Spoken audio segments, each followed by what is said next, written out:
Hello friends, welcome back to our channel. कैसे हो आप सब? आई होप आप सब अच्छे होंगे और आप सबकी पढ़ाई भी अच्छी चल रही होगी। प्यारे विद्यार्थियों, कक्षा 7 विज्ञान विषय की सीरीज में आज हम बात करेंगे अध्याय नंबर 4, जिसका नाम है धातुओं और अधातुओं का संसार के समस्त अभ्यास प्रश्नों की। आपकी नई बुक के अनुसार अध्याय 1 से लेकर 3 तक सबकी व्याख्या, सबके अभ्यास प्रश्न मैंने बहुत अच्छे से करवा दिए हैं। उनकी लिंक आपको वीडियो के डिस्क्रिप्शन में मिल जाएगी या फिर चैनल की प्लेलिस्ट के ऊपर जाकर आप बाकी सब क्लासेस को आराम से देख सकते हैं। चलिए बिना किसी देरी के आज की जो ये क्लास है इसको हम स्टार्ट करते हैं। सबसे पहले बात करते हैं पाठ के भीतर अलग अलग पेज नंबर पर दिए गए प्रश्नों की। तो देखें, सबसे पहले पाठ्य पुस्तक के पेज संख्या 43 पर पहला प्रश्न दिया गया है कि क्या सभी धातुएं कठोर और ठोस होती है। प्रश्न क्या कह रहा है? क्या जितनी भी धातुएं हैं वो सभी धातुएं ठोस और कठोर होती है? तो देखिए इसका उत्तर क्या होगा। हम कहेंगे नहीं। क्या कहेंगे? नहीं, कि सभी धातुएं हैं वो ठोस और कठोर नहीं होती। कुछ धातुएं जैसे सोडियम और पोटेशियम, ये है तो धातु, लेकिन इतनी नरम होती है कि चाकू से भी इनको आसानी से काटा जा सकता है। ये इतनी नरम होती है कि चाकू की मदद से भी इनको हम काट सकते हैं। इसी तरह पारा, पारा जिसे हम मरकरी कहते हैं, एक धातु है, लेकिन ये कमरे के ताप पर कौन सी अवस्था में पाई जाती है? द्रव अवस्था के अंदर पाई जाती है। तो सभी धातुएं न तो कठोर होती है और सभी धातुएं न ठोस होती है। आपकी सोडियम और पोटेशियम है तो धातु, लेकिन ये कैसी होती है? नरम होती है और इनको चाकू की मदद से काटा जा सकता है। वही एक धातु है पारा, जिसे हम मरकरी भी कहते हैं, वो है तो धातु, लेकिन वो कमरे के ताप पर कौन सी अवस्था में पाई जाती है? आपके द्रव अवस्था में पाई जाती है। तो ये धातुओं के अंदर कुछ अपवाद है। ठीक, आगे बढ़े। प्रश्न संख्या 2, हथौड़े से पीटने पर कौन सी वस्तुएं सपाट हो जाती है? ऐसी कौन सी वस्तुएं हैं जिनको यदि हम हथौड़े से पीटेंगे तो वो बिल्कुल सपाट एक चादर के रूप में बदल जाएगी? तो वो कौन सी वस्तुएं होती है? तो जो वस्तुएं आघात वर्धनीय होती है। जो वस्तुएं कैसी होती है? आघात वर्धनीय। हमने चैप्टर की व्याख्या में बहुत अच्छे से पढ़ा है कि धातुएं कैसी होती है? ज्यादातर धातुएं हैं वो आघात वर्धनीय होती है, यानी हथौड़े से पीटने पर वो पतली चादर के रूप में बदल जाती है। तो जो वस्तुएं आपकी आघात वर्धनीय होती है, हथौड़े से उनको यदि हम पीटेंगे तो वो क्या हो जाएगी? वो पतली चादर के रूप में बदल जाएगी, यानी बिल्कुल सपाट हो जाएगी। जैसे उदाहरण, एल्यूमिनियम का टुकड़ा, तांबे का टुकड़ा, लोहे की कील और सोना और चांदी, ये सब क्या है? आपकी धातु है। और धातुओं के अंदर प्यारे बच्चों कौन सा गुण पाया जाता है? आपके आघात वर्धनीयता का गुण पाया जाता है। आघात वर्धनीयता का मतलब है कि धातुओं को पीट कर पतली चादर के रूप में बदला जा सकता है। ठीक, ये था आपका प्रश्न संख्या 2। आगे बात करें, प्रश्न संख्या 3, आप धातु के तारों का उपयोग कहां देखते हैं? प्रश्न क्या कह रहा है? आप धातु से बने हुए तारों का उपयोग कहां कहां पर देखते हैं? तो इसका उत्तर क्या होगा? तो हमने विद्युत परिपथ की व्यवस्था में, यानी हमारे घरों के अंदर जो लाइट का पूरा सर्किट होता है, उस विद्युत परिपथ व्यवस्था में हमने तांबे और एल्यूमिनियम के तार देखे हैं। हमारे घरों के अंदर जितने भी वायर यूज होते हैं, उसमें ज्यादातर जो वायर होते हैं उसमें या तो तांबे का उपयोग होता है या फिर एल्यूमिनियम। इसके अलावा जो हमारे घरों के अंदर महिलाएं आभूषण पहनती है, अलग अलग गहने पहनती है, जैसे चूड़ियां, गले का हार, झुमके, ये सारी चीजें, इनमें भी धातु के तार होते हैं। इसके अलावा अलग अलग संगीत के जो वाद्य यंत्र होते हैं, जो कलाकार संगीत बजाने वाले, म्यूजिक वाले काम में लेते हैं, जिसमें वीणा, सितार, वायलिन और गिटार, इन सब में किसके तार काम में लिए जाते हैं? इन सब के अंदर प्यारे बच्चों धातु के तार काम के अंदर लिए जाते हैं। ठीक, ये हो गया आपका प्रश्न संख्या 3। आगे बात करें प्रश्न संख्या 45 पर। प्रश्न संख्या 4, जब धातु की चम्मच, धातु की प्लेट या धातु का सिक्का कहां पर गिरता है? धरातल, जमीन के ऊपर गिरता है, तो कैसी ध्वनि उत्पन्न होती है?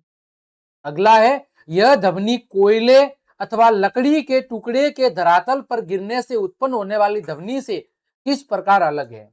ये दो प्रश्न है। जब कोई धातु की चीज जमीन के ऊपर गिरती है तब कैसी ध्वनि निकलती है, और जब कोयला या लकड़ी का टुकड़ा धरातल के ऊपर गिरता है तब कैसी आवाज निकलती है, और दोनों के अंदर क्या अंतर है वो आपको बताना है। तो देखो यहां पर धातु की चम्मच, धातु की प्लेट या धातु का सिक्का जब धरातल के ऊपर गिरता है तो झनकार या निनाद उत्पन्न होता है, यानी एक आपकी झंझनाहट की ध्वनि उत्पन्न होती है, जिसे हम कौन सा गुण कहते हैं? ध्वनिकता, सोनोरस का गुण कहते हैं। जब कोई वस्तु किसी कठोर सतह से टकराती है तो वो आवाज उत्पन्न करती है, झनकार की ध्वनि उत्पन्न करती है। जैसे स्कूल की घंटी, मंदिरों के अंदर घंटी है ना, मंदिरों के अंदर बजने वाली झालर, वो सब क्या है? वो झनकार की आवाज उत्पन्न करती है, जिसे हम धातुओं का कौन सा गुण कहते हैं? ध्वनिकता का गुण कहते हैं। जबकि कोयला और लकड़ी का टुकड़ा जब धरातल के ऊपर गिरते हैं तो ये बिल्कुल हल्की ध्वनि उत्पन्न करते हैं, क्योंकि इनके अंदर कौन सा गुण नहीं होता? इनके अंदर ध्वनिकता का गुण नहीं होता है। तो यहां पर हमने क्या देखा कि जब कोई धातु की वस्तु धरातल के ऊपर गिरती है या धरातल से टकराती है तो वहां पर जनकार या निनाद उत्पन्न होता है, जिसे हम ध्वनिकता का गुण कहते हैं। वही अधातु, कोयला और लकड़ी जैसी चीजें जब धरातल पर टकराती है तो वो बिल्कुल हल्की ध्वनि उत्पन्न करती है, क्योंकि अधातुओं के अंदर ध्वनिकता का गुण प्यारे बच्चों नहीं पाया जाता। ठीक है, आगे बढ़े हम प्रश्न संख्या 5, प्रश्न संख्या 46 पर। देखो, क्या आप कुछ धातुओं के नाम बता सकते हो जिनका उपयोग खाना बनाने वाले पात्रों यानी बर्तनों को बनाने में किया जाता है? क्या आप जानते हैं कि इन धातुओं का उपयोग बर्तन बनाने के लिए क्यों किया जाता है? क्या कह रहा है? क्या आप कुछ धातुओं के नाम बता सकते हो जिनका उपयोग खाना बनाने वाले बर्तन को बनाने में किया जाता है, और आपको कारण भी बताना है कि इन धातुओं का उपयोग इन बर्तनों को बनाने में क्यों किया जाता है। तो देखो इसका उत्तर क्या होगा। तो खाना बनाने के जितने भी बर्तन होते हैं उनको बनाने के लिए या तो लोहे का या स्टील का, पीतल का, तांबे का या एल्यूमिनियम का, ऐसी धातुओं का उपयोग किया जाता है। कारण क्या है? ये जितनी भी धातु है वो सब ऊष्मा की क्या होती है? सुचालक होती है, और ऊष्मा का प्रवाह इसमें आसानी से हो जाता है, और ऊष्मा की इस सुचालकता की वजह से इसके अंदर खाना है वो अच्छे से और काफी जल्दी से क्या हो जाता है? पक जाता है। खाना अच्छे से पके, जल्दी से पके, इसके लिए हम किसका उपयोग करते हैं? धातुओं के बर्तनों का उपयोग खाना पकाने के लिए करते हैं। कि धातुएं क्या होती है? ऊष्मा की सुचालक। इनमें जो गर्मी है वो एक भाग से दूसरे भाग तक आसानी से पहुंच जाती है। ठीक है डियर, इस वजह से हम खाना बनाने के लिए धातुओं के बर्तनों का उपयोग करते हैं। आगे बढ़े हम प्रश्न संख्या 47 पर। क्या आपने विद्युत कर्मी यानी जो लाइट का काम करते हैं, विद्युत कर्मी को पेशकश उपयोग करते हुए देखा होगा? बिल्कुल देखा है। उसका जो हत्था होता है वो किस सामग्री से बना होता है? और आपने ये भी देखा होगा कि विद्युत कर्मी काम करते समय रबड़ के जूते पहनते हैं। इसका क्या कारण हो सकता है? आपने लाइट के जो मिस्त्री होते हैं उनको देखा होगा, उनके हाथों में जो पेचकस होता है, पेचकस जहां से वो पकड़ते हैं वो किसका बना होता है, और एक वो अपने पैरों के अंदर रबड़ के जूते क्यों पहनते हैं? इन दोनों के पीछे क्या कारण है वो बताना है। तो देखो, विद्युत कर्मी के हाथों में जो पेचकस होता है, पेचकस का जो हत्था होता है जहां से वो पेचकस को पकड़ता है, वो किसका बना होता है? प्लास्टिक का बना होता है। और विद्युत कर्मी रबड़ के जूते और दस्ताने यानी मोजे पहनते हैं। कारण क्या है? कारण यह है कि प्लास्टिक और रबड़ विद्युत धारा के क्या होते हैं? कुचालक होते हैं, यानी इनमें से होकर विद्युत धारा आगे नहीं बढ़ सकती, यानी प्रवाहित नहीं हो सकती। जिससे होगा क्या कि जो विद्युत कर्मी है उसको विद्युत आघात यानी बिजली का झटका नहीं लगता है, और उसकी सुरक्षा है वो बनी रहती है। तो बिजली से कोई नुकसान न पहुंचे, विद्युत से कोई चोट न लगे, इसकी वजह से पेचकस का हत्था प्लास्टिक का बनाया जाता है ताकि उसमें करंट न चले, और जो आपका बिजली का मिस्त्री होता है वो रबड़ के जूते पहनता है और हाथों के अंदर दस्ताने पहनता है। क्योंकि रबड़ और प्लास्टिक दोनों ही विद्युत के कुचालक है, उसमें करंट प्रवाहित नहीं होता है, जिससे उस बिजली का काम करने वाले व्यक्ति की जीवन की सुरक्षा बनी रहती है। ठीक है, आगे बढ़े हम प्रश्न संख्या 7 पेज संख्या 48 पर। आपने देखा होगा कि लोहे की वस्तुओं को कुछ दिनों के लिए खुले में छोड़ देने से उस पर भूरे रंग का निक्षेप विकसित हो जाता है। किन परिस्थितियों में ऐसा होता है? यदि हम लोहे की वस्तुओं को कुछ समय के लिए खुले में छोड़ दें तो उस पर भूरे रंग की एक परत चढ़ जाती है, और भूरे रंग की इस परत को जनरली हम क्या कहते हैं प्यारे बच्चों? जंग लगना कहते हैं। क्या कहते हैं? जंग लगना। तो जंग है वो किस परिस्थितियों में लगता है? जब केवल लोहे की वस्तु वायु के संपर्क में आती है, जब लोहे की वस्तु जल के संपर्क में आती है, या फिर जब लोहे की वस्तु वायु और जल दोनों के संपर्क में आती है। तो जब लोहे की वस्तु आपके वायु और जल दोनों के संपर्क में आती है, उस समय प्यारे बच्चों लोहे की वस्तुओं के ऊपर क्या लगता है? जंग लगता है। उस समय लोहे की वस्तुओं के ऊपर जंग लग जाता है, अन्यथा जंग नहीं लगता है। ठीक, ये थे आपके पाठ के भीतर अलग अलग पेज नंबर पर पूछे गए प्रश्न। अब बात करते हैं पाठ के पीछे जो अभ्यास के महत्वपूर्ण प्रश्न दिए गए हैं उनकी चर्चा अब हम आगे करते हैं।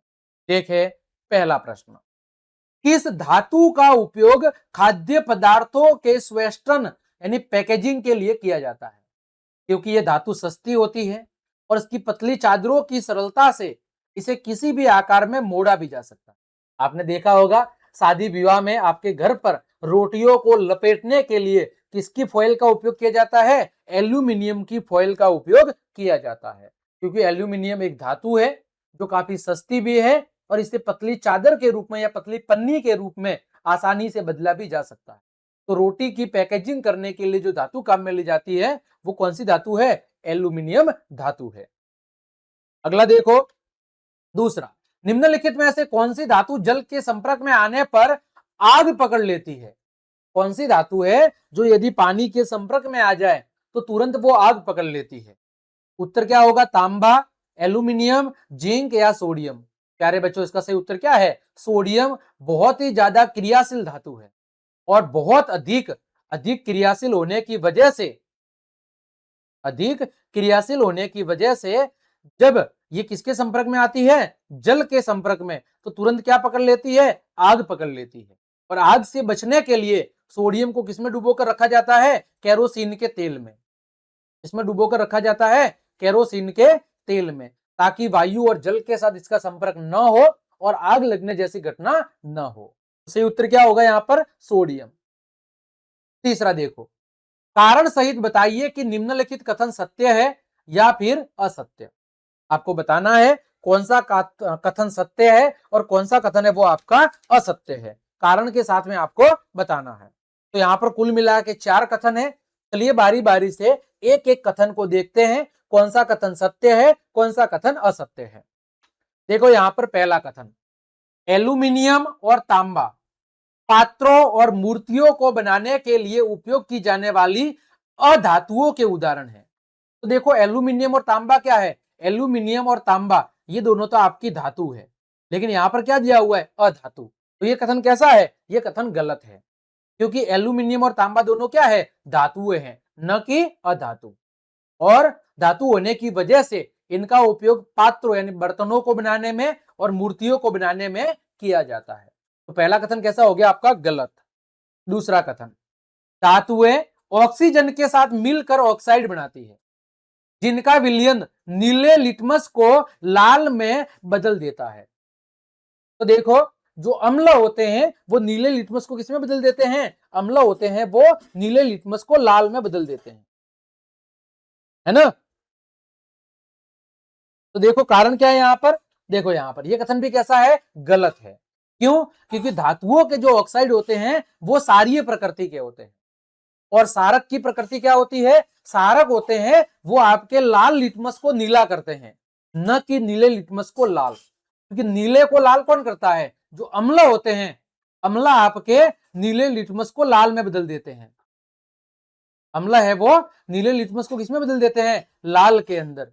लेकिन यहां पर क्या कह रहा है कि धातुएं ऑक्सीजन के साथ मिलकर ऑक्साइड बनाती है, तो धातु ऑक्सीजन के साथ मिलकर कौन से ऑक्साइड बनाएगी? वो बनाएगी क्षारीय ऑक्साइड। और क्षार क्या करते हैं? क्षार है वो आपके लाल लिटमस को नीला करते हैं, न कि नीले लिटमस को लाल। तो ये कथन भी कैसा हो गया आपका? गलत हो गया। तीसरा देखो, ऑक्सीजन श्वसन के लिए एक आवश्यक अधातु है। ऑक्सीजन है वो श्वसन के लिए एक जरूरी अधातु है। बिल्कुल सही बात है, ऑक्सीजन एक अधातु है और हमारी श्वसन क्रिया के लिए सबसे ज्यादा जरूरी है। अगला देखो चौथा, तांबे के तारों का उपयोग जल उबालने के लिए किया जाता है क्योंकि वे विद्युत के सुचालक होते हैं। बिल्कुल सही बात है। तांबा, सॉरी क्या बोल रहा है, तांबे के पात्रों का उपयोग जल उबालने के लिए किया जाता है क्योंकि वे विद्युत के सुचालक है। तो ये कथन कैसा है? गलत है। तांबे के पात्रों का उपयोग जल को उबालने के लिए किया जाता है। क्यों? क्योंकि वे ऊष्मा के सुचालक है, इस वजह से नहीं किया जाता कि वे विद्युत के सुचालक है।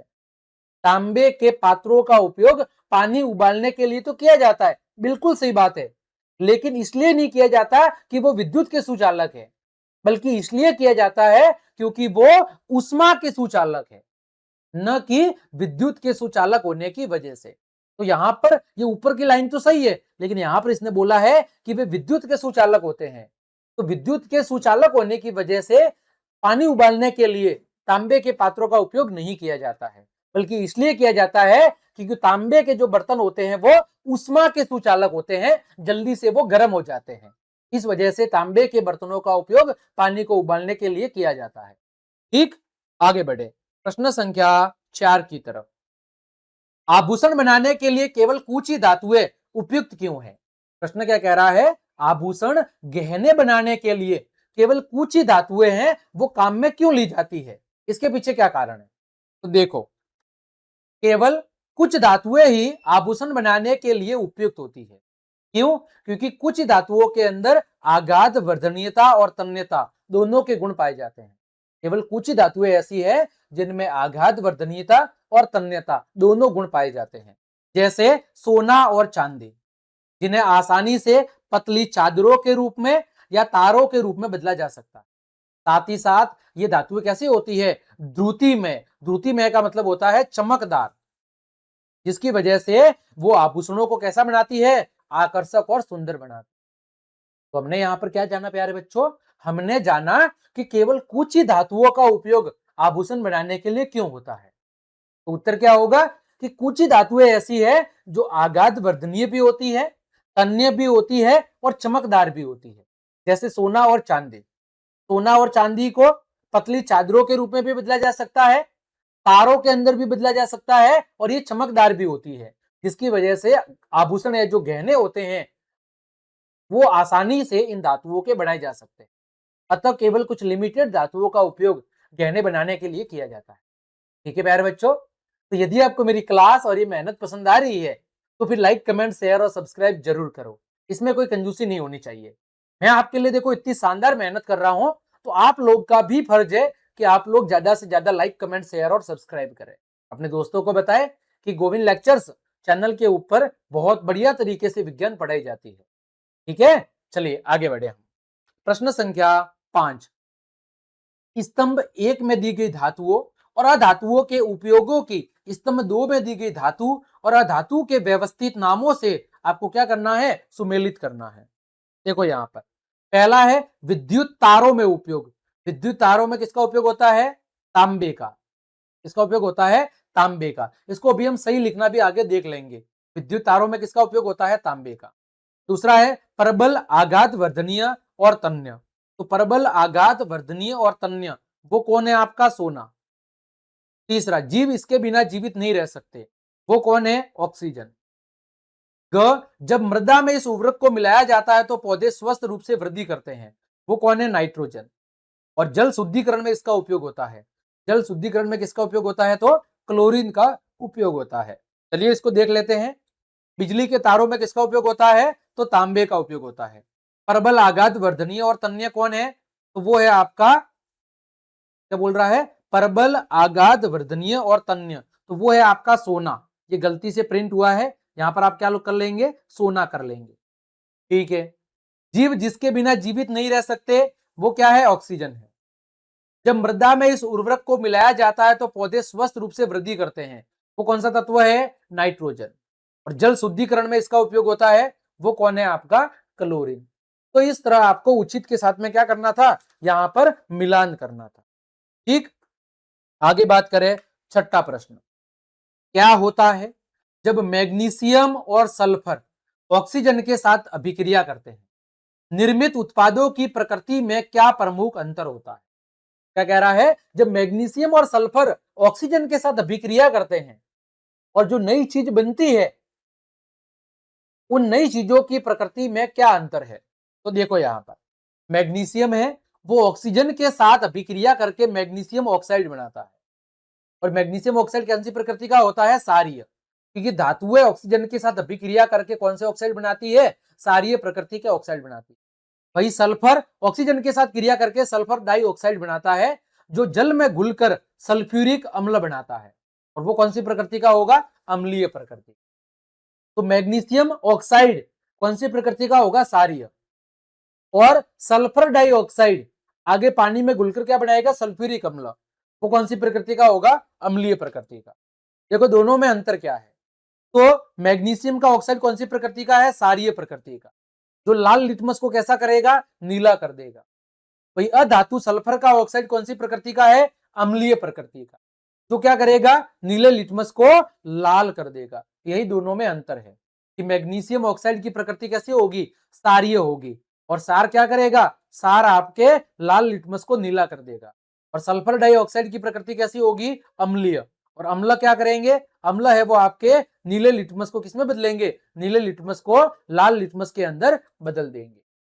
ठीक, आगे बात करें प्रश्न संख्या 7 की। निम्न आरेख को पूरा करें। देखो यहां पर कोई पदार्थ है, वो वायु और उष्मा से अभिक्रिया करके क्या बनाता है? राख बनाता है। तो वो पदार्थ कौन सा होगा आपका? मैग्नीशियम होगा। मैग्नीशियम, मैग्नीशियम वायु और उष्मा के साथ अभिक्रिया करेगा, यानी मैग्नीशियम का जब वायु की उपस्थिति में दहन होगा तो क्या बनेगा? मैग्नीशियम ऑक्साइड की एक श्वेत रंग की राख बनेगी। इसको हम जल के अंदर घोलेंगे। जल के अंदर घोलेंगे तो जब इसको हम क्या करेंगे? जब इसको हम जल के अंदर घोलेंगे तो राख को जब जल के अंदर घोलेंगे तो क्या बनेगा? मैग्नीशियम ऑक्साइड का विलयन बनेगा। क्या बनेगा? मैग्नीशियम ऑक्साइड का विलयन। यानी जब मैग्नीशियम का ऑक्सीजन की उपस्थिति में दहन होता है तो आपके श्वेत रंग की एक राख प्राप्त होती है। और श्वेत रंग की राख को जब हम जल के अंदर घोलेंगे तो क्या प्राप्त होगा? मैग्नीशियम ऑक्साइड का विलयन। क्या प्राप्त हो गया प्यारे बच्चों? मैग्नीशियम ऑक्साइड का विलयन। और मैग्नीशियम ऑक्साइड के विलयन की प्रकृति कैसी होगी प्यारे बच्चों? क्षारीय। तो इस खाली जगह में क्या भरेंगे आप? मैग्नीशियम ऑक्साइड का विलयन। फिर हम नीले और लाल लिटमस को क्या करेंगे? इस विलयन के अंदर मिलाएंगे। तो मैग्नीशियम ऑक्साइड की प्रकृति कैसी है? क्षारीय है। तो नीले लिटमस के रंग में क्या परिवर्तन होगा? नीले लिटमस के रंग में कोई परिवर्तन नहीं होगा। वही जो आपका क्षार है वो लाल लिटमस को कैसा कर देगा? लाल लिटमस को आपका नीला कर देगा। तो पहली खाली जगह में क्या आएगा? मैग्नीशियम। दूसरी खाली जगह में क्या आएगा? मैग्नीशियम ऑक्साइड का विलयन। और तीसरी खाली जगह में क्या आएगा? नहीं आ जाएगा। ठीक, आगे बढ़े प्रश्न संख्या 8 की तरफ। देखो आपको निम्नलिखित सामग्रियां दी गई है, उनमें से जल उबालने हेतु पात्र बनाने के लिए आप किस सामग्री का चयन सबसे उपयुक्त समझते हैं और क्यों? चर्चा कीजिए। आपके सामने देखो अलग अलग चीज है, लोहा है, तांबा है, सल्फर है, कोयला है, प्लास्टिक है, लकड़ी है और गत्ता है। प्रश्न कह रहा है कि आपको पानी उबालने के लिए बर्तन बनाना है, तो आप किस वस्तु का उपयोग करेंगे बर्तन बनाने के लिए और क्यों करेंगे? तो देखो यहां पर इसमें से सबसे उपयुक्त कौन सा होगा? तांबा। तांबा सबसे उपयुक्त है क्योंकि ये एक धातु है और ऊष्मा का अच्छा सुचालक है, जिससे बर्तन में रखा हुआ पानी जल्दी गर्म हो जाएगा और आपका जो पानी है वो जल्दी उबलने लगेगा। लेकिन इसके अलावा सल्फर, कोयला, प्लास्टिक, लकड़ी और गत्ता ये ऊष्मा के क्या है? ऊष्मा के कुचालक है। इस वजह से इसमें ऊष्मा का प्रवाह नहीं होगा, अतः पानी उबालने के लिए इसका उपयोग नहीं कर सकते। वही लोहा, लोहा धातु है, ऊष्मा का सुचालक भी है, लेकिन इसमें कौन सी प्रॉब्लम होगी, जंग लगने की प्रॉब्लम होगी। इस वजह से लोहे का उपयोग हम पानी उबालने वाले बर्तन को बनाने में नहीं कर सकते। ठीक है डियर, चलिए आगे बढ़े प्रश्न संख्या 9 की तरफ। आपको लोहे की 3 कील दी गई है, जिनमें से प्रत्येक क्रमशः तेल, जल और सिरके में डूबी हुई है। कौन सी लोहे की कील में जंग नहीं लगेगा और क्यों नहीं लगेगा? लोहे की कितनी कील है? 3 कील है। एक को तेल में डुबोया गया है, एक को पानी में और एक को सिरके में। तो कौन सी लोहे की कील में जंग नहीं लगेगा और क्यों नहीं लगेगा? तो देखो यहां पर तेल में डूबी हुई लोहे की कील के ऊपर जंग नहीं लगेगा, क्योंकि तेल की जो परत होती है वो वायु और जल के संपर्क को रोकती है, और वायु और जल का संपर्क जंग लगने के लिए जरूरी है। और जब वायु और जल का संपर्क नहीं होगा, उस स्थिति में लोहे के ऊपर जंग लगने की घटना नहीं होगी, क्योंकि जंग लगने के लिए जरूरी शर्त क्या है? जंग लगने के लिए जरूरी शर्त है वायु और जल का संपर्क। और जब वायु और जल का संपर्क नहीं होगा तेल के केस में, तो वहां पर लोहे के ऊपर जंग नहीं लगेगा। ठीक है डियर, आगे देखो 10वां प्रश्न। धातुओं और अधातुओं के दैनिक जीवन में उपयोग की जाने वाली उनके विभिन्न गुणों के आधार पर कैसे निर्धारित किया जाता है? धातुओं और अधातुओं के दैनिक जीवन में उपयोग को उनके विभिन्न गुणधर्मों के आधार पर कैसे निर्धारण किया जाता है? तो देखो यहां पर धातुओं का उपयोग उनकी कठोरता, उनकी ध्रुतिमयता यानी चमकता, फिर आघात वर्धनीयता यानी धातुओं को पीट कर पतली चादर में बदला जा सकता है। उसके बाद तन्यता, धातुओं को पतले तारों के रूप में बदला जा सकता है। उसके साथ साथ ऊष्मा और विद्युत चालकता, धातुएं ऊष्मा और विद्युत दोनों की क्या होती है? सुचालक होती है। और इसी वजह से इनका उपयोग आपके बर्तन, तार और उपकरण बनाने के अंदर किया जाता है। ठीक है डियर, धातुओं के गुण कौन कौन से हैं? उनकी कठोरता, उनकी चमकता, आघात वर्धनीयता, तन्यता और ऊष्मा और विद्युत की सुचालकता। इसकी वजह से इनका उपयोग बर्तन, तार और उपकरण बनाने के अंदर होता है। वही बात करें अधातुओं की, तो अधातुएं जैसे ऑक्सीजन, नाइट्रोजन और क्लोरीन आपके श्वसन, ऑक्सीजन है वो श्वसन के काम आती है, नाइट्रोजन है वो खेतों में उर्वरक के रूप में काम आती है, और क्लोरीन है वो जल के शुद्धिकरण में उपयोगी है। और इन्हीं गुणधर्मों की वजह से इनका दैनिक जीवन के अंदर अलग अलग कामों के अंदर उपयोग है वो किया जाता है। आगे बात करें 11वां प्रश्न। लोहे को जंग लगने से बचाने के उपायों में से एक है उस पर जिंक धातु की पतली परत चढ़ाना। और लोहे के ऊपर या धातुओं के ऊपर जिंक की पतली परत चढ़ाने की जो प्रोसेस होती है उसको बोलते हैं यशद लेपन या गैल्वेनीकरण। क्या कहते हैं? उसको बोलते हैं यशद लेपन या गैल्वेनीकरण। ठीक है, क्योंकि सल्फर है वो जल के साथ अभिक्रिया नहीं करता है, तो क्या इसका उपयोग इस उद्देश्य के लिए यानी लोहे पर परत चढ़ाने के लिए किया जा सकता है? अपने उत्तर की पुष्टि करें। तो देखो यहां पर सल्फर का उपयोग लोहे को जंग से बचाने के लिए नहीं कर सकते हैं। कारण क्या है? सल्फर एक अधातु है, साथ ही साथ जंग प्रतिरोधी सुरक्षात्मक परत वो नहीं बनाता है, जैसा कि कौन बनाता है? जैसा कि जिंक बनाता है। जैसी सुरक्षात्मक परत आपका जिंक बनाता है, वैसी परत कौन नहीं बना पाता? वैसी परत आपका जो सल्फर है वो नहीं बना पाता है।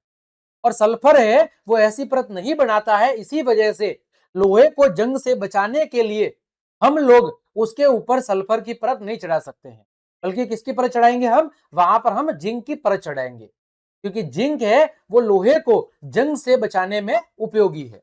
ठीक है, आगे बात करें। अगला प्रश्न है, एक लोहार उपकरण बनाने में पहले लोहे को गर्म करता है, इस प्रक्रिया में लोहे को गर्म करना क्यों जरूरी है? एक लोहार होता है वो कोई भी चीज बनाने से पहले लोहे को गर्म करता है, तो यहां पर लोहे को गर्म करना क्यों जरूरी है? उसके पीछे क्या कारण है वो हमें बताना है।